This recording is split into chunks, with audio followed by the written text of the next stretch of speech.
Also clearing your throat. Yes, my throat is playing up a bit, but I'm still strong. That's very good. We're almost there. Yes, it's almost over. Let's go into the last couple of hours since your press briefing that we had late yesterday evening. What has happened since we've discovered that there have been a number of ballot boxes that have been found dumped in various areas. But what I want to know and perhaps clarify is, are these ballot boxes containing votes that were not counted or captured and could affect the outcome of the elections? Or are these just ballot boxes that already have been processed? The votes have been processed, they've just been discarded improperly. The ballot papers were counted, they were captured. And we've got proof, because you know that after we count, we fill in a result slip and we capture that result slip.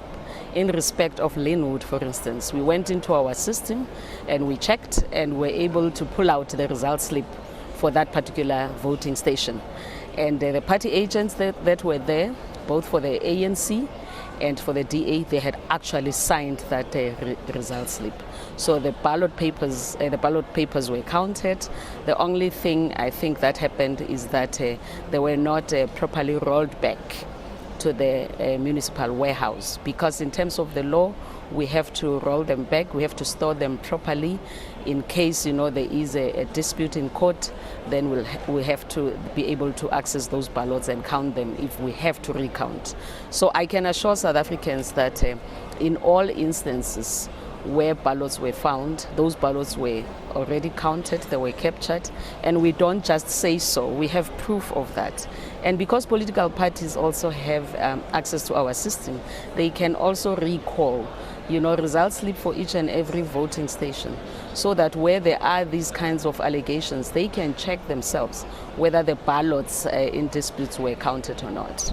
We spoke to a number of observers, and one of the issues that they raised was the fact that some of the IEC officials only had 1 day of training prior to these elections, that perhaps they didn't know how to do some of the procedures and processes that they needed to do. Was this a case of finding dumped ballot boxes? Was this a case of ignorance, or was it a case of malice, do you think?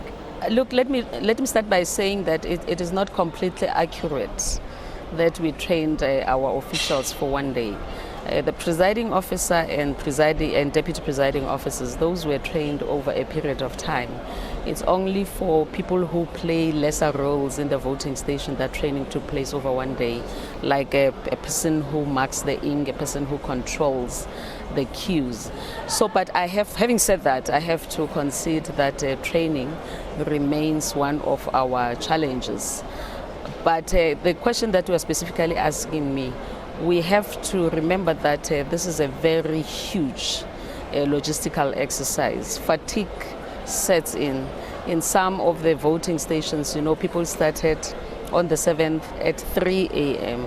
and were up, and they were anxious to count the ballots and make sure that by the time they go home, they have finished counting. So in some instances, it was fatigue.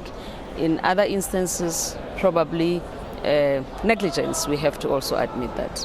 And what are the repercussions of that? Will there be any recourse? For example, will there be criminal cases, or will there be any cases that the IEC will be probing into? What happens now?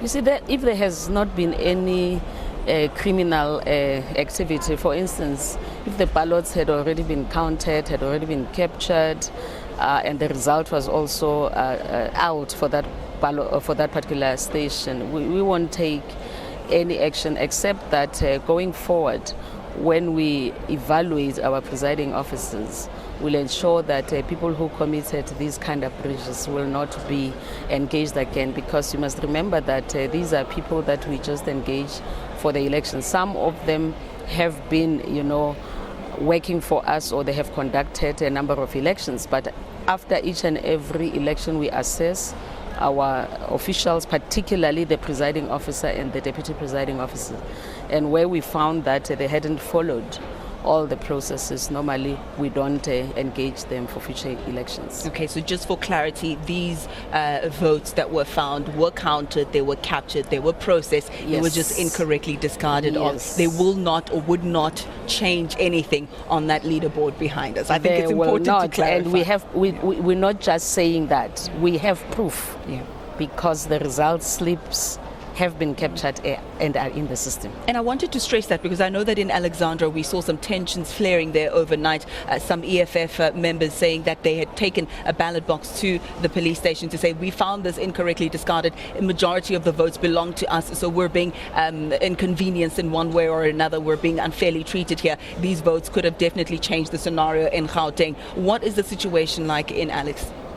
In Alexander, the information that I received is that the ballot boxes that were found were actually empty, because the ballots themselves, the ballots were there, but the result slips were not there because they are at our Gauteng office. The police are investigating that case, and we will be giving more details as soon as we know actually what happened. But I also was informed on my way to here that there was an attempt also to burn down our municipal electoral office, but the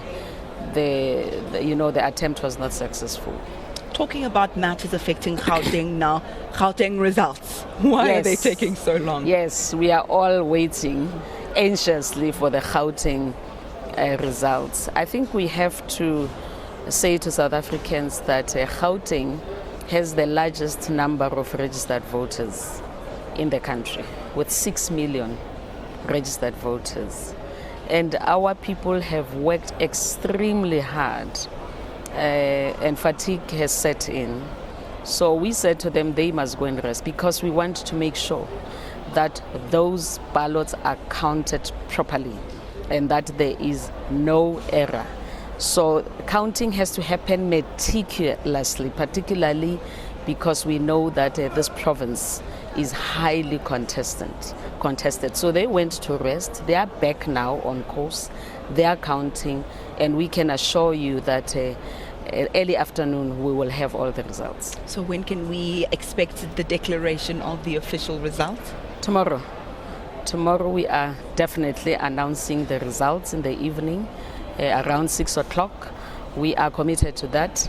We have captured most of the results. As you can see, we're waiting for the few metros that are still coming in, but we are confident that by this afternoon, this place will be history.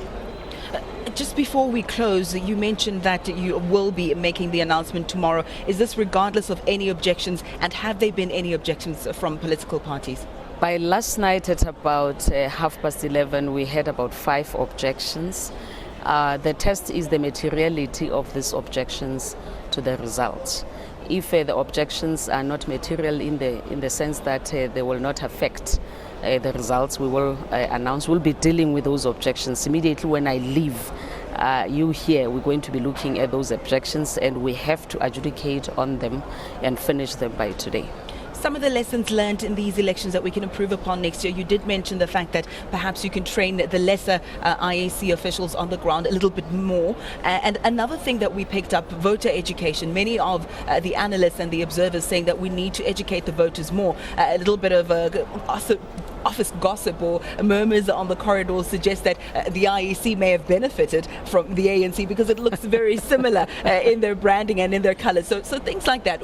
What else do you think we could look at and improve upon next elections?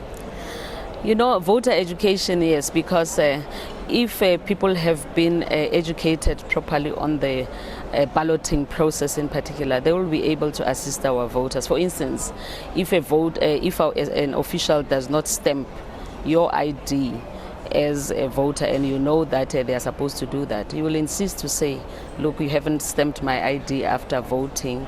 If at all an official gives you one ballot paper and you are, voting in the province where you're registered as a voter, you should be able to, if you are properly educated, to say to the official, look, I'm registered in Gauteng, although I'm not in my voting station, and I am entitled to both the national and provincial ballots. So I do agree we have to step up our balloting education. I feel like a bit of a preacher because I said final question and I'll ask 2 more after that, but I promise this one is the last one. Okay. Out of 10, what would you give this whole election process? Because the results are still coming in, I'll be bold enough to say at this point in time, but that score can still go up. A-, 9 out of 10. 9 out of 10. 9 so far. out of 10. So it's pretty much like the figures. It can go up depending on what happens from now until Saturday. Yes, when you my make colleagues those have worked extremely hard. I am so humbled.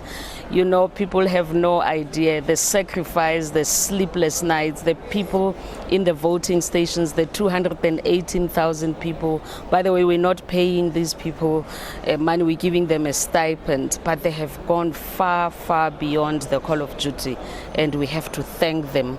Not only us, but all of us as South Africans, we have to thank them for delivering this election to all of us in the manner in which they've done so. Indeed, and now thanks to you as well for having joined us. It's a good thing we only do this every 5 years nationally, because I think on the municipal level it's a bit more easier to manage. Right now this is a task of epic proportion, and our thanks goes to you as well, and to all the men and women on the ground who've been manning things. IEC Chair Pansy Tlakula having joined us to give us an update on what's happening at the moment.